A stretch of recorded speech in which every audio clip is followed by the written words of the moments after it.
দেখুন আগামী 12ই জুন থেকে সোম থেকে রবি দুপুর 1টায় বর্তমানে টিআরপির হাড্ডাহাড্ডি লড়াইয়ে একের পর এক সামনে আসছে নতুন ধারাবাহিকগুলো। স্টার জলসায় উড়ান ধারাবাহিকের পর আগামী 17ই জুন থেকে রাত 9টা স্লটে শুরু হচ্ছে নতুন ধারাবাহিক শুভ বিবাহ। এছাড়াও আসছে এসবিএ প্রোডাকশন হাউজের নতুন ধারাবাহিক।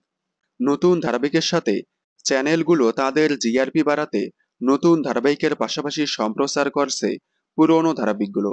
ইষ্টিকুটুম, ইচ্ছে নদী, কুসুমদোলা, মিলন তিথি, বোঝে না সে বোঝে না এবং খড়কুটো ধারাবাহিকের পর এবার আসছে এক সময়ের তুমুল জনপ্রিয় ধারাবাহিক বধূবরণ। দেখুন আগামী 12ই জুন থেকে সোম থেকে রবি দুপুর 1টায়। সম্প্রতি তারই প্রোমো অন এয়ার করেছে চ্যানেল। আপনারা বধূবরণ ধারাবাহিকটি দেখার জন্য কতটা এক্সাইটেড কমেন্টে জানাবেন। বিনোদন জগতের সকল আপডেট সবার আগে পেতে চ্যানেলটি সাবস্ক্রাইব করে পাশে থাকা বেল আইকনে ক্লিক করে রাখুন। ধন্যবাদ।